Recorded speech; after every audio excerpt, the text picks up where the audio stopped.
My son, Sean, called me last Tuesday. Mom, he said, his voice a little too cheerful. Is it okay if Connie's parents come for Christmas dinner? I smiled.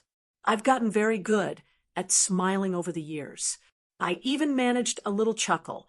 Of course, honey, the more the merrier.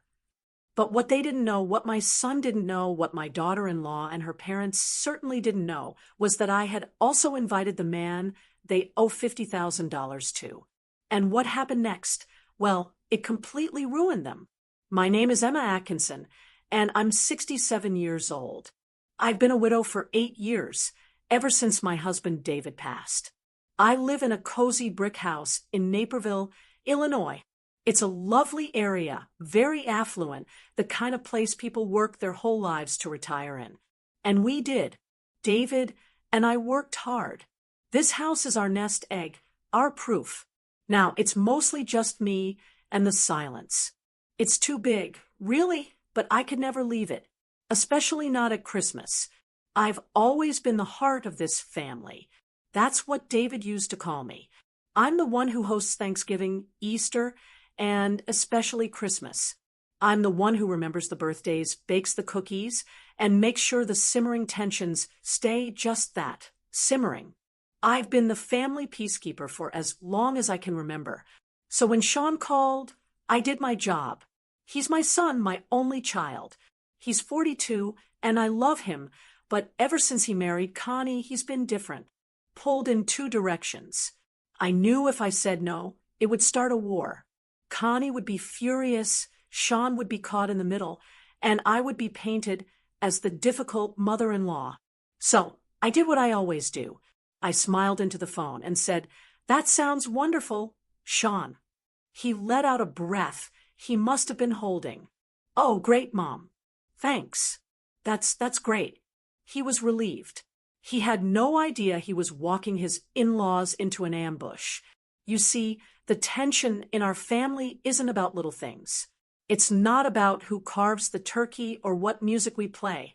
The real issue is money. My family and Connie's family, we are just different. They have a way of looking down on you while simultaneously holding their hand out. They have a history of bad investments, of living beyond their means, and of just assuming someone else, usually me, will quietly clean up the mess. And for years I did, for Sean's sake, to keep the peace. But I'm 67 years old, and I am so tired of keeping the peace. This Christmas, I decided would be different. I'm tired of biting my tongue. I'm tired of setting my beautiful dining table, the one David and I picked out, for people who have cost us so much and never once said thank you. So, a week before Sean even called, I had sent out one other invitation. It was addressed to Mr. Charles Donovan. Charles is an old, dear friend. He was David's business partner. He's a good man, and he is the man that Connie's father, Greg, owes $50,000 to. A debt they have all pretended doesn't exist for nearly a decade. A debt that I, after David died, ended up making right to Charles myself, just to save our family's name. Connie's parents think they're coming over for my prime rib and pecan pie. They think I'm the same quiet, reliable Emma who will just smile and refill their wine glass. They think I'm a peacekeeper. They're about to find out that even the most peaceful person has a breaking point. This year, I'm not just serving dinner. I'm serving a long overdue bill. It wasn't always this cold between us. When Sean first introduced me to Connie almost 15 years ago, I was thrilled. She was a pretty quiet girl, and she seemed to make him happy. Her parents, Greg and Brenda, they were polished. That's the only word for it. They dressed impeccably, drove a car that was a model year newer than ours, and lived in a big, airy house in the next suburb over. Greg was the talker. He was always smiling, always shaking hands, always had some big deal on the horizon. Brenda was the opposite. She was quiet, almost mousy, and just floated in Greg's orbit, smiling and saying how lovely my home was. Even back then, their compliments felt thin, like a coat of cheap paint. The real trouble started about 9 years ago. My David was still with me, though his health was beginning to worry us.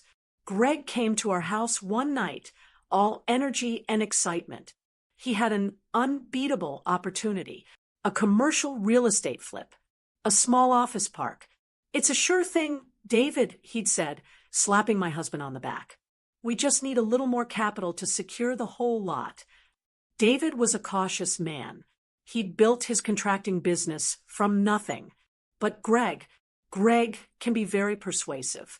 He has a way of talking about family when he really means money.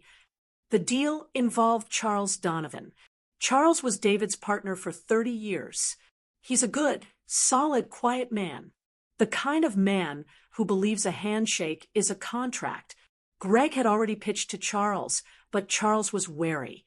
So Greg came to David to ask him to vouch for him, to bring Charles on board.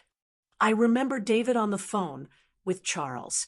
"He's family now, Charlie," David said. "He's Sean's father-in-law. It looks good. I'll back him." And that was that. Charles, trusting David, put $50,000 into Greg's sure thing. Of course, it wasn't a sure thing. Within 6 months, the deal imploded. Greg had cut corners, used a bad contractor, and tried to hide foundation issues. The whole thing was a bust. Greg filed for business bankruptcy, and the money was just gone. This was right when David's illness took a bad turn. We were in and out of hospitals, and the last thing on my mind was Greg's failed real estate deal. David passed that spring. I was in a fog. A few months after the funeral, Charles Donovan came to my house. He was holding his hat in his hands and looked like he'd rather be anywhere else. "Emma," he said, his voice quiet, "I hate to even bring this up. I know what you're going through, but that $50,000. Greg's business is dissolved. He's not returning my calls." I didn't understand, but it was his deal, Charles. "I know," Charles said, looking at the floor. But to get me to agree, David co-signed. He gave his personal guarantee. My blood ran cold. My husband, in a final act of trusting a man who didn't deserve it, had put his own name on the line. He had backed Greg's family deal with our family's honor. I told Sean. He was horrified. He promised he would talk to Connie, who would talk to her parents. A week later, Sean came back to my kitchen and wouldn't meet my eye. "Mom," he said, "I spoke to Greg, and he said it was a business deal. And business deals go bad sometimes. He said Charles knew the risks." I just stared at him. He knew the risks. He risked it because David told him it was safe. What did they say about paying it back? Sean shuffled his feet. "He says they don't have it, Mom. They're tapped out." Tapped out. 2 months later, Connie posted photos on social media of her, Sean, and her parents on a cruise to the Bahamas. Tapped out. I knew then I had 2 choices. I could let David's good name be dirted, or I could fix it. I took $50,000 out of the retirement savings David and I had worked our whole lives to build, and I paid Charles Donovan back, every single cent. Greg and Brenda never said a word about it. Not thank you. Not I'm sorry. Nothing. They just kept coming to holidays.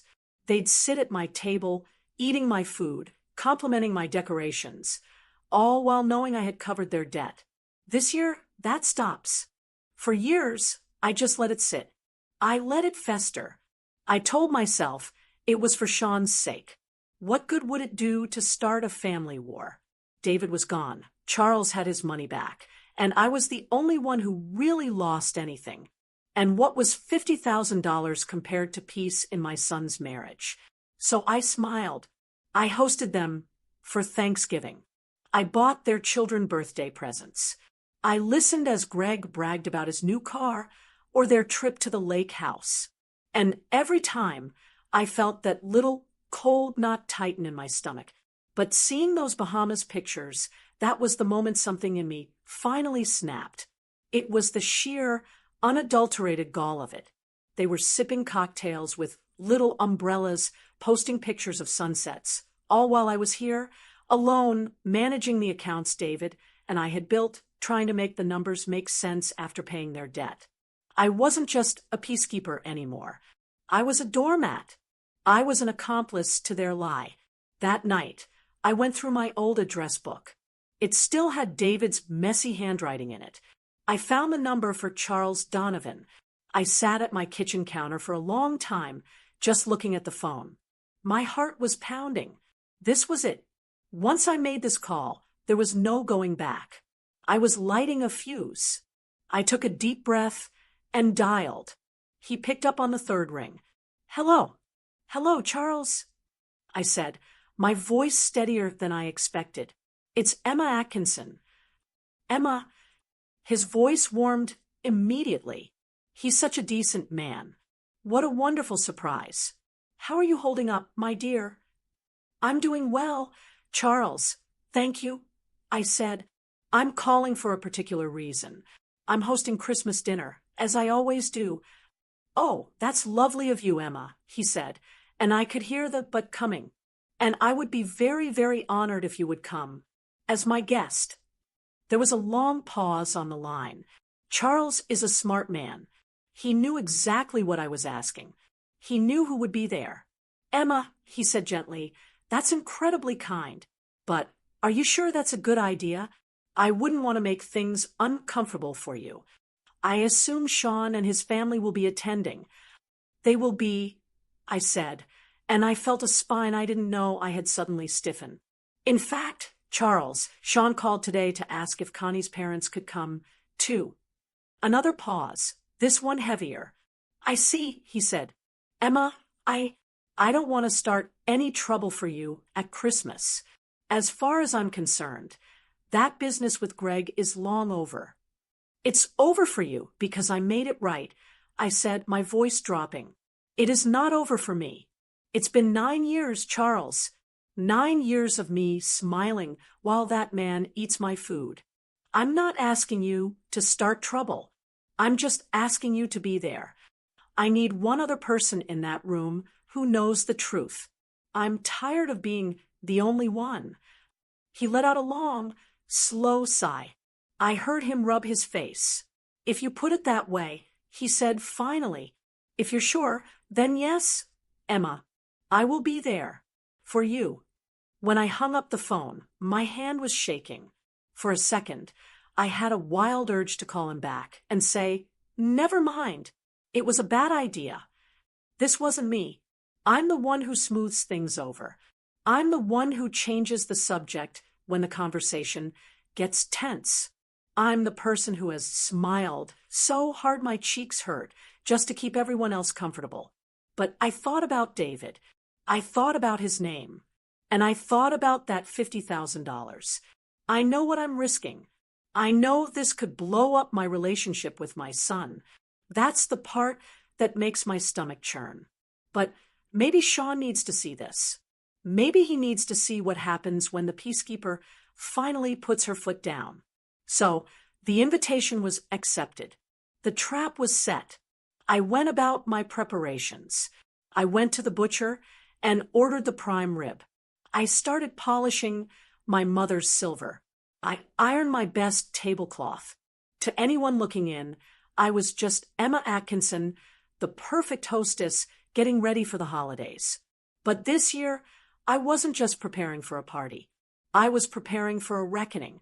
Christmas Day arrived. The house smelled like rosemary and pine. The prime rib was roasting in the oven, and I'd just taken the pecan pies out to cool on the counter. I had put on a nice red sweater set, and my pearl earrings, David's last Christmas gift to me. I felt calm, colder than I usually feel on Christmas, but very, very calm. At 4 p.m. on the dot, the doorbell rang. It was Sean and Connie. "Merry Christmas, Mom," Sean said, giving me a big, tight hug. He was holding a bottle of wine. "Merry Christmas, honey," I said, patting his back.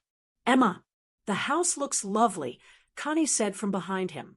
She didn't come in for a hug, just did that little half-wave, half-smile thing she always does. She was already looking past me, scanning the room. "Thank you, Connie. Merry Christmas. Come in, get warm," I said. Sean handed me the wine, and his eyes were already darting around. Are they here yet?" he asked in a half-whisper. "Not yet. You're the first." "Oh, good," he breathed out, and I knew he wasn't relieved for my sake. He was relieved he wouldn't have to manage his wife and his mother at the same time as his in-laws. He's always managing. At 4:30, just as I was pulling the Yorkshire pudding batter out of the fridge, the doorbell rang again. They always arrive fashionably late. It's one of their little power moves. I opened the door, and there they were, Greg and Brenda. Greg was in a cashmere sweater that probably cost more than my couch, and Brenda was wearing a fur-trimmed coat. "Emma, Merry Christmas." Greg boomed, barging past me and rubbing his hands together. "Smells fantastic in here, as always." "Brenda, lovely to see you," I said, as she glided in after him. "Emma," she said, giving me that thin smile. She looked around. "Oh, everything looks just the same. So cozy. It's good to see you, too. Can I get you a drink?" I asked. "Scotch, if you've got it." Greg called from the living room, where he was already making his way to the fireplace. I poured Greg his scotch and a small sherry for Brenda. Sean and Connie were already sitting on the sofa, looking like they were just waiting for the main event to start. "So, Brenda," I said, handing her the glass, "how was your trip to Florida?" "Oh, it was just dreadful," she sighed, taking a tiny sip. "The humidity was terrible for my hair. And the service at the resort, it's really gone downhill." I just nodded.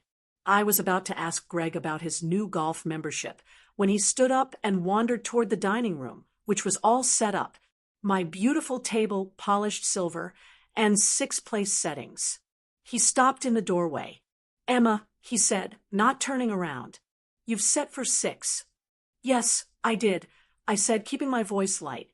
"Who else is coming?" Brenda asked, her eyes narrowing just slightly. "Oh, just an old friend," I said, moving to check the roast. "Someone I haven't seen in far too long." "Anyone we know?" Greg asked, turning around now. His tone was casual, but his eyes were sharp. "You might," I said.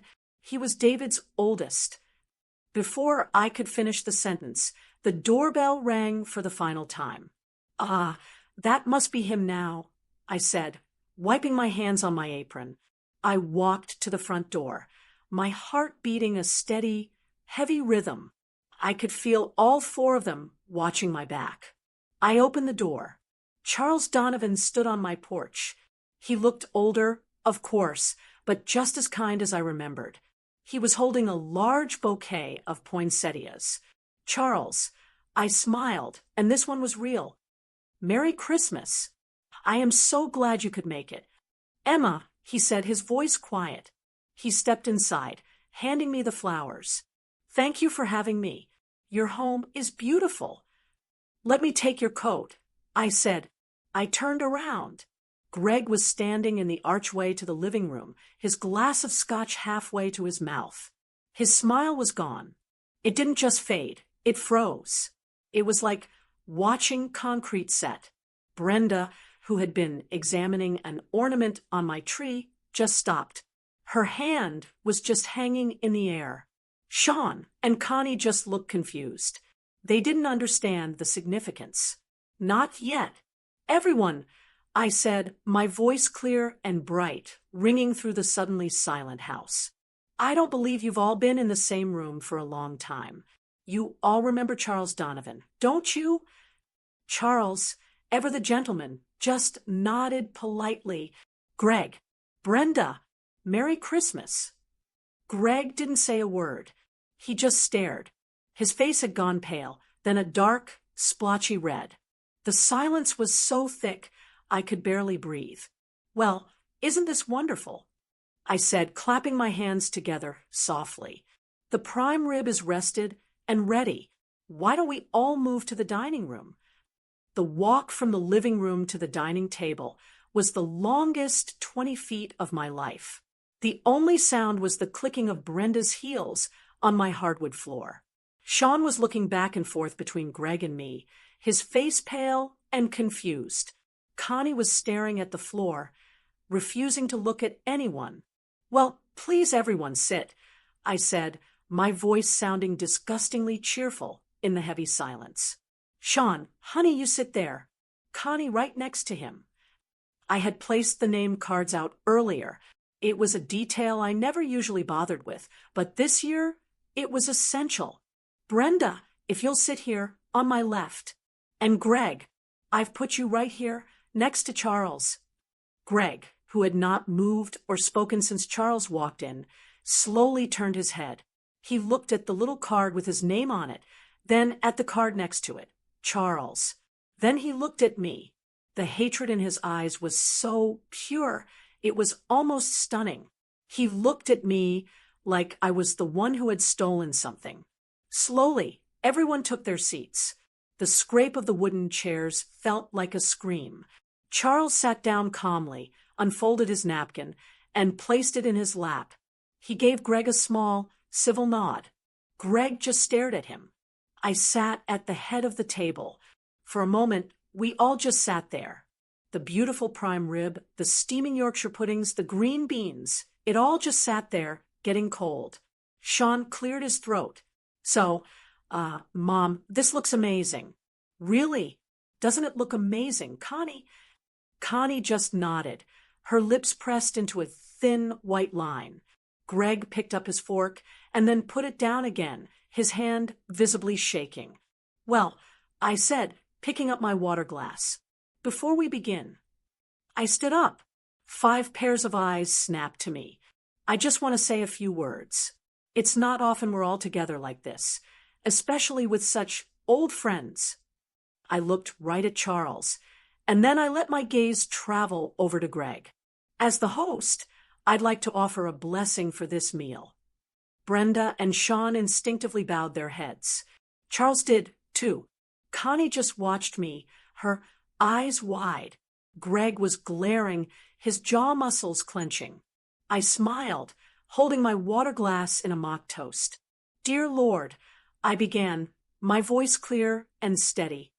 "Thank you for this food, and thank you for bringing family together to face hard truths." I saw Brenda's head pop up. Her eyes met mine.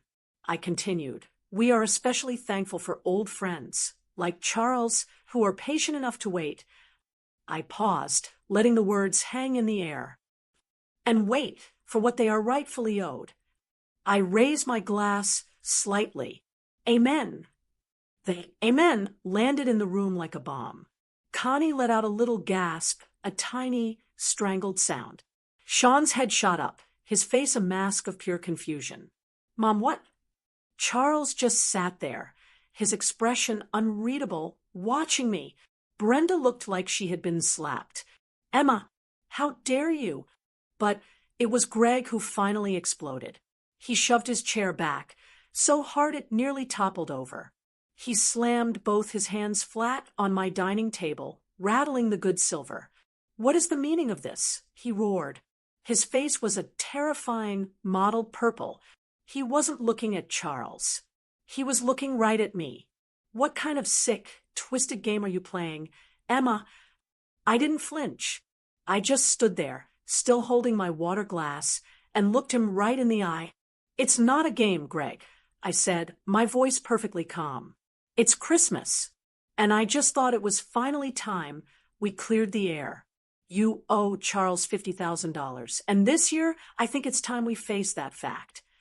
The silence that followed was heavier than anything I've ever felt. It was a thick, cold, terrible silence. Sean's mouth was literally hanging open. He looked at Greg, then at me, then at Charles. $50,000? He whispered. What is this, Mom? What are you talking about?" Connie's face was chalk white. She looked like she was going to be sick. She put her hand on Sean's arm, her fingers digging in. Greg finally found his voice. He let out a sound, a sort of half laugh, half snort. "This is insane," he said, looking around the table as if he was the only sane one. She's lost her mind. Emma, I don't know what kind of fantasy you're living in. It's not a fantasy, Greg. Charles Donovan's voice cut through the room. It wasn't loud, but it had weight. He was still seated, but he put his napkin down on the table very slowly and looked right at Greg. It was $50,000, Charles said, his voice quiet and firm. It was the investment you brought to David. The one you said was a sure thing. The one David and I backed based on your word. Greg's face was turning splotchy again. That was a business deal. Deals go south. You knew the risks, Charles. We all knew the risks. I knew the risks of the market, Charles said, his eyes never leaving Greg's. I did not know the risk was you. You told us the permits were cleared when they weren't. You told us the foundation was sound when you knew it was cracked. You didn't just fail, Greg. You lied. And when it all fell apart, you vanished. You declared bankruptcy, and you didn't return my calls. This is slander. Greg yelled, pointing a shaking finger at Charles. No, Charles said. It's just the truth. Mom, Sean said, his voice pleading now. Why are you doing this? This is crazy. This is between them. It is between them, Sean, I said, my voice shaking just a little. But it became my problem. It became our problem. What does that mean? Sean asked. Charles looked at me, a question in his eyes. I gave him a small, firm nod. Tell him. Charles turned his gaze to Sean. It means, Sean, that your father, to get me to invest, had co-signed the note. He gave his personal guarantee. Sean looked blank. So, Charles said, when Greg dissolved his company and disappeared, I was left holding the bag. Legally, your father's estate owed me that $50,000. The color drained from Sean's face. He understood. He looked at me, his eyes wide with a new kind of horror. Mom? I just nodded. I paid it, Sean. I paid it 8 years ago. I took it from the retirement money your father and I saved.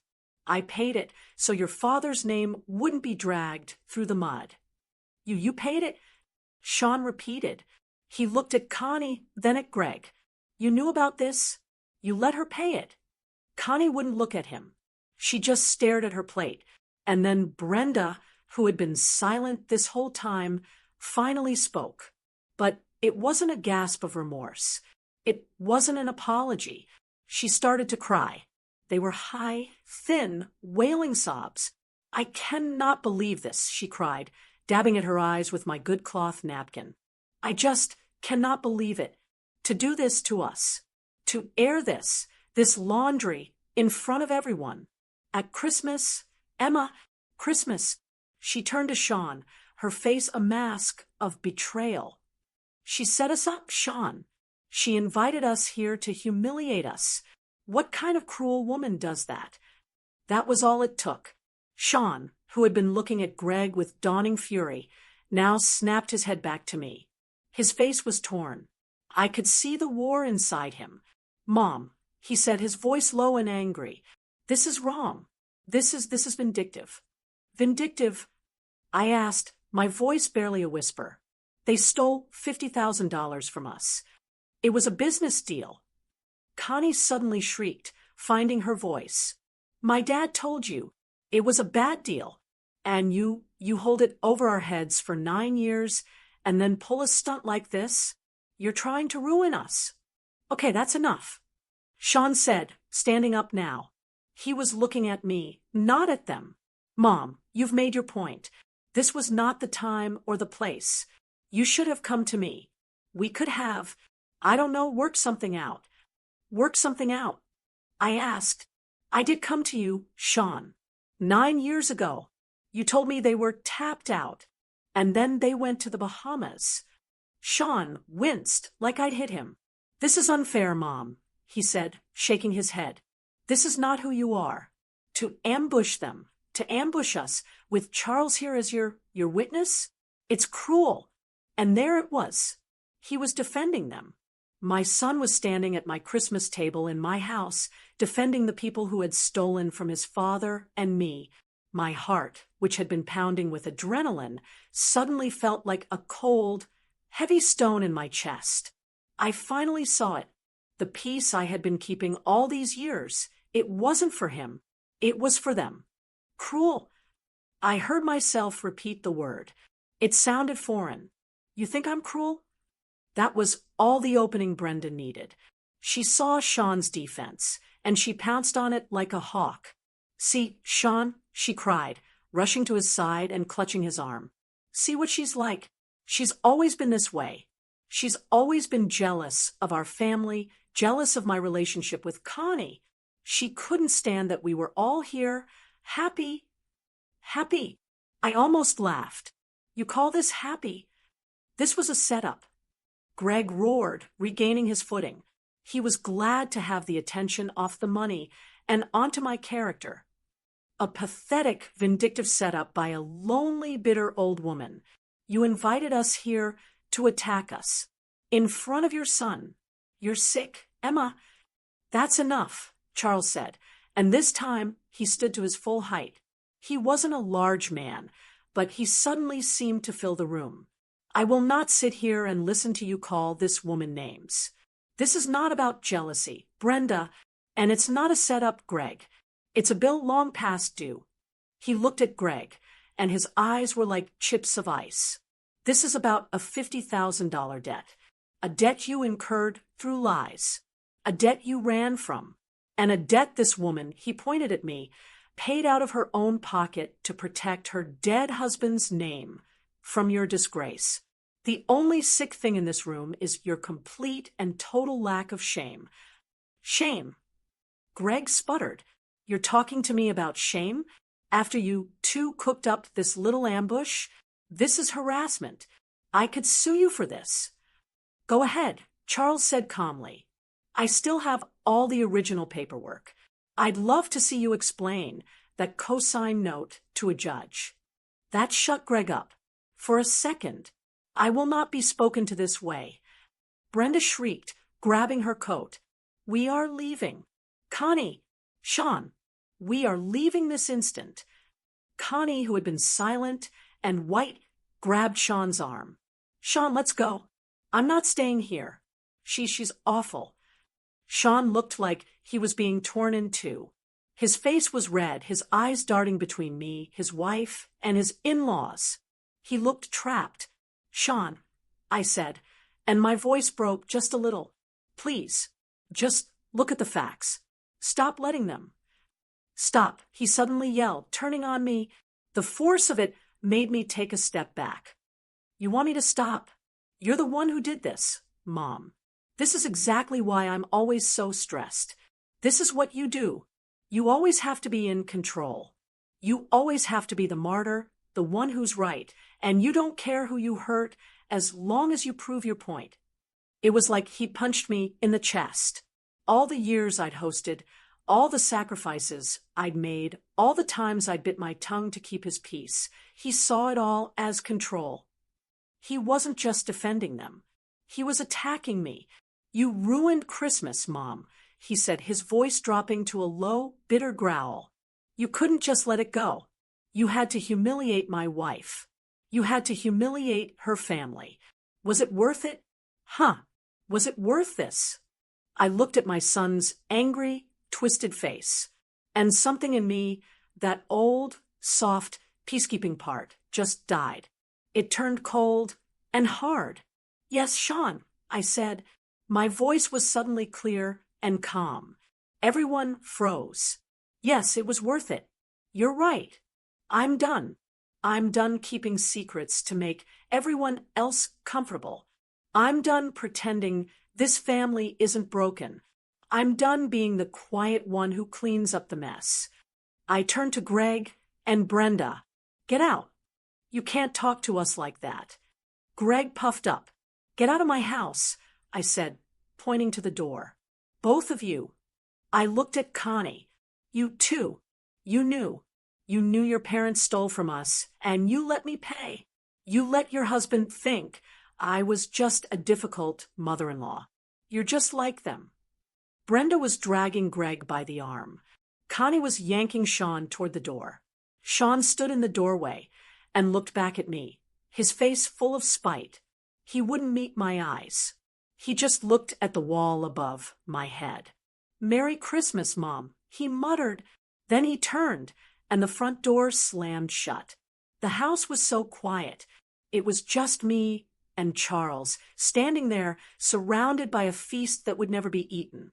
I let out a breath I felt like I'd been holding for 9 years. It was the most painful, awful, and liberating feeling of my entire life. I wasn't in the car with them, of course, but I can imagine exactly how that ride went. I know my son, and I know Greg and Brenda. The car doors slammed, and I'm sure Greg peeled out of my driveway, spinning his tires on the icy patches. For the first few minutes, I bet the silence was just as thick as it was at my dinner table.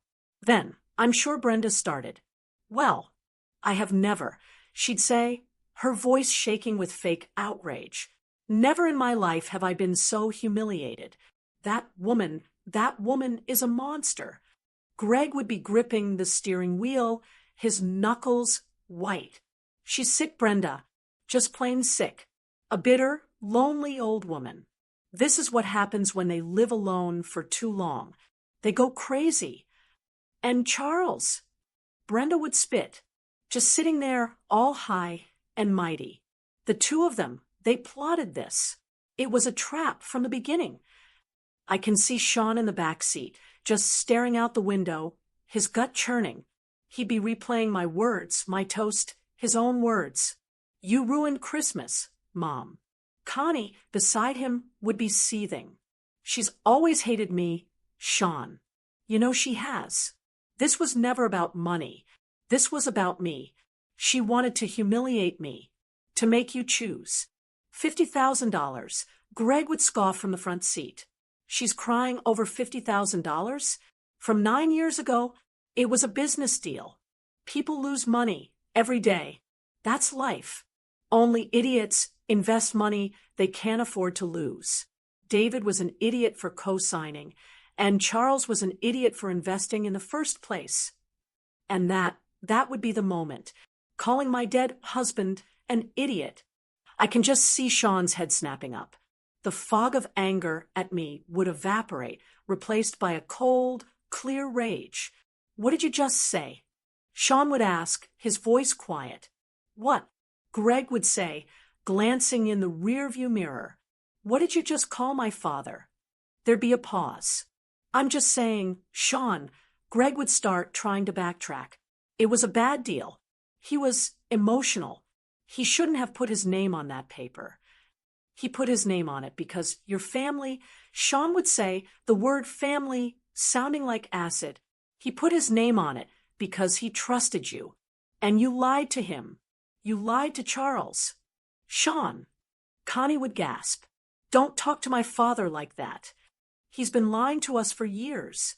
Sean would yell, finally finding his voice. He let my mother pay his $50,000 debt. And you knew. All of you knew.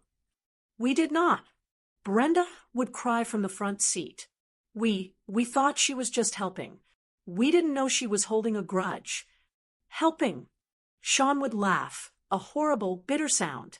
"You go on a cruise to the Bahamas 2 months later, and you thought she was helping? You thought that money just appeared out of thin air." "That's enough, Sean," Connie would yell, her face furious. "They are my parents. You will not speak to them this way." "And she is my mother," he'd roar back, finally. "And that was my father's money. Money he earned, money he saved for her. And you," he'd look at Connie, his eyes full of a new, dawning horror.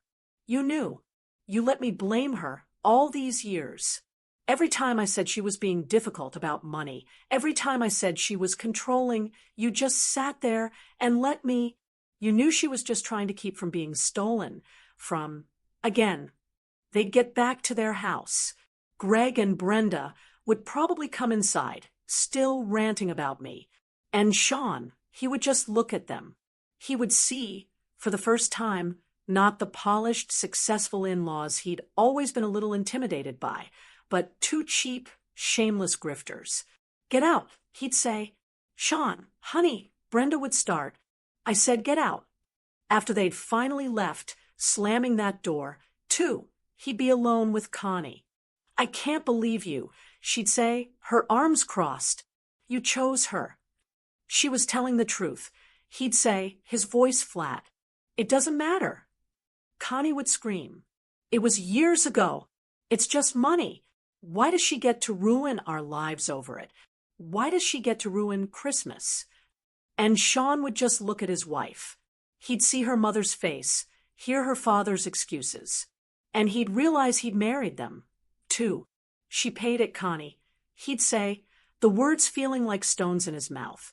"She paid it so my father's name wouldn't be ruined by your father. And you let her." He wouldn't even be able to look at her. He'd just walk to the linen closet, grab a pillow and a blanket, and go to the couch. He'd lie there in the dark, in his Christmas clothes, staring at the ceiling. And the shame of his own words, his own blindness, would be the only thing keeping him company. When the door slammed, the silence it left behind was deafening. I just stood there in the dining room, staring at the empty doorway. My heart was pounding so hard I could feel it in my throat. Charles let out a long, slow breath. "Well," he said, his voice very quiet, "that certainly happened." I turned to look at him. He was standing by his chair, looking at me with a complicated expression. Concern, mostly. "Charles," I whispered, my voice hoarse, "I am so sorry. I used you. I brought you into this mess. I ambushed you, just like they said." I sank down into my chair at the head of the table. I felt completely and utterly drained. I looked at the congealing prime rib, the untouched side dishes, the overturned chair. My beautiful Christmas dinner. Ruined. Charles pulled his own chair out and sat down opposite me.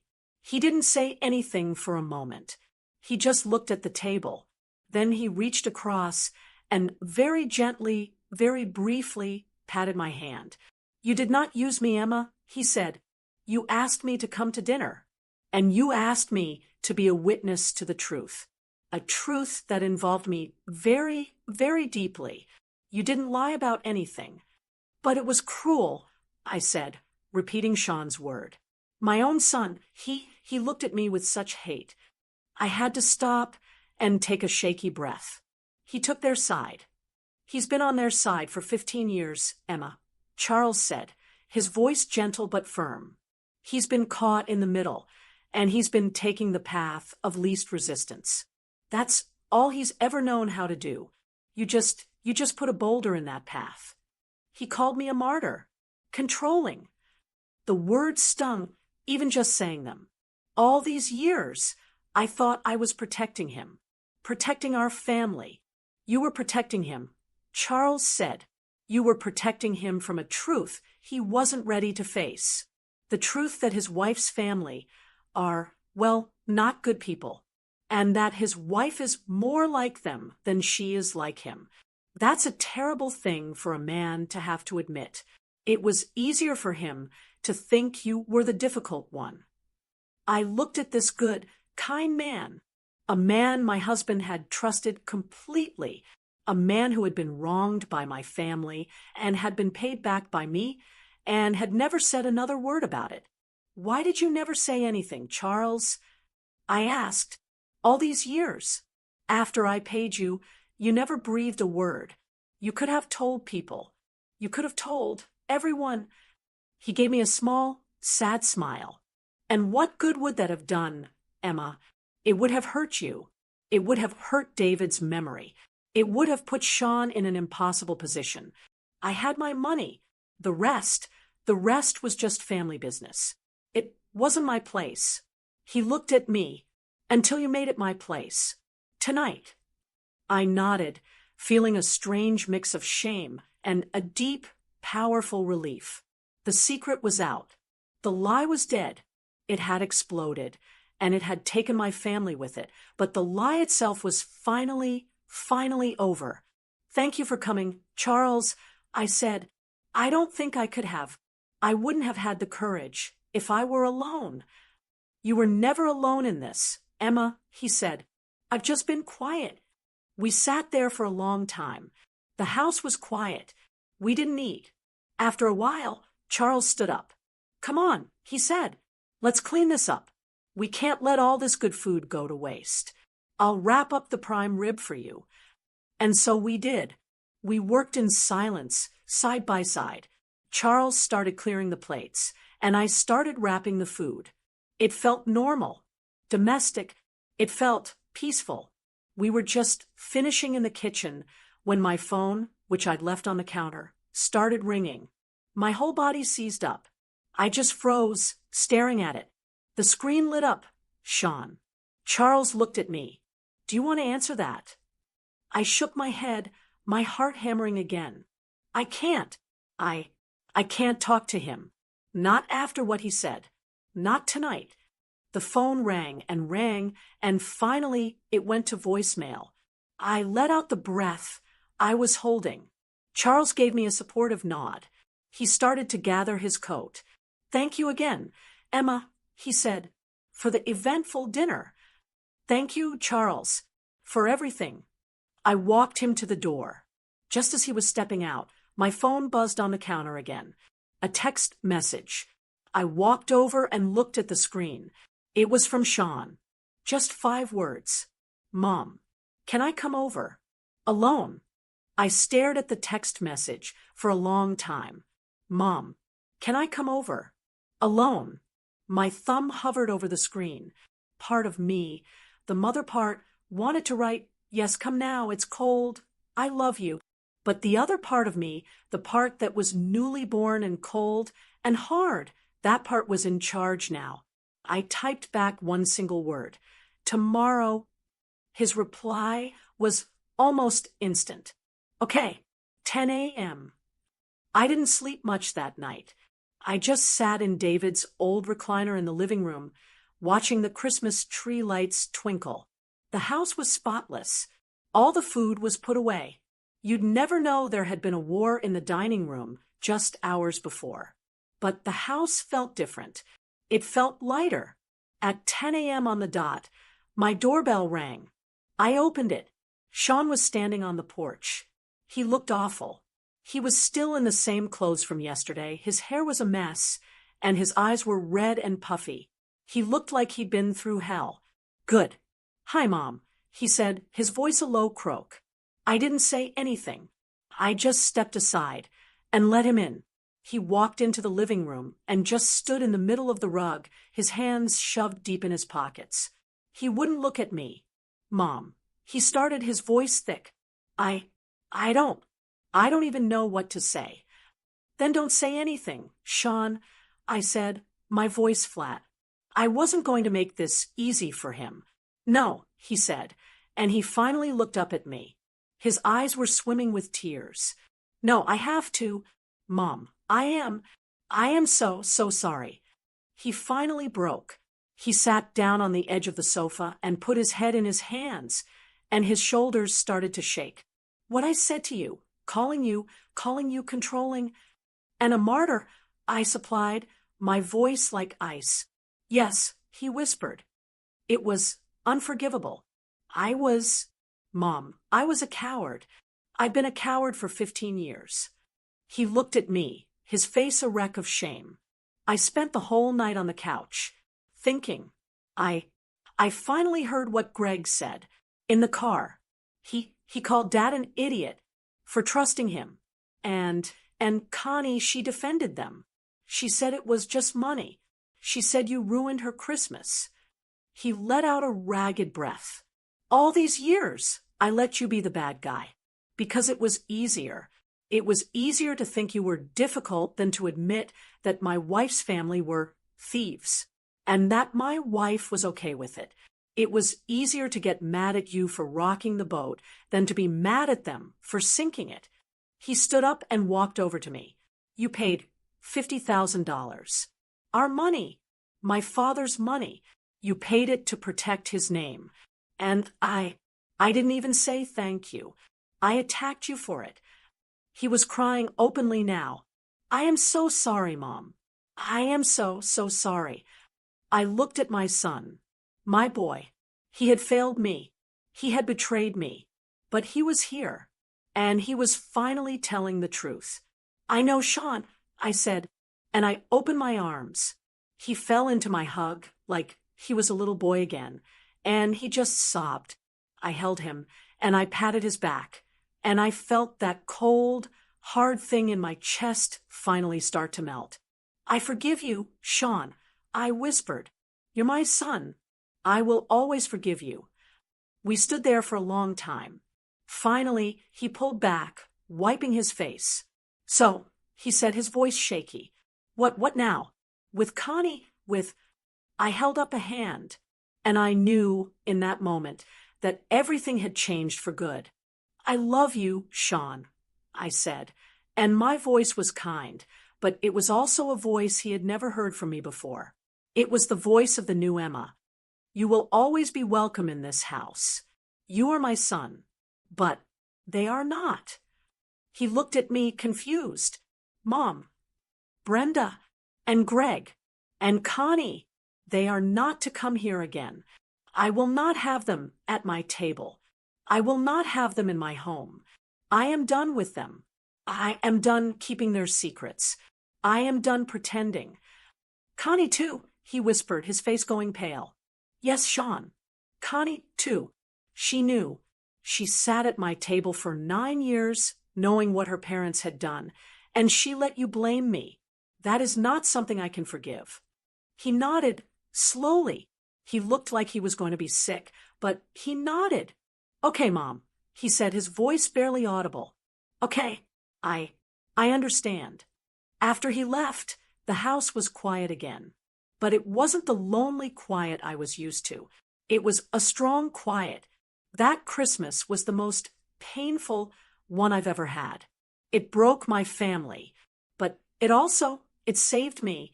I learned that peacekeeper is just a nice word for someone who lets everyone else win. I learned that your children can and will break your heart, but I also learned that standing up for yourself, even if you do it 9 years too late, feels like finally being able to breathe. So now I have to ask you, was I wrong? Was I wrong to do what I did at dinner? To weaponize a Christmas toast to finally get to the truth? What would you have done if you were in my shoes? Please let me know your thoughts in the comments. I read every single one. And if my story touched you, please give this video a like and share it with someone who might need to hear it. And don't forget to subscribe to the channel so you don't miss another story. Thank you for listening. Lastly, remember to download this wonderful book called Coming Back to Myself, 60 Liberating Truths to Find Yourself Again. You'll find it in the pinned comment below. Now, if you like this story, go ahead and click on the next video appearing on your screen, because in it is a story of betrayal and revolt like you've never seen before on Her Kindle Stories. Thank you for watching.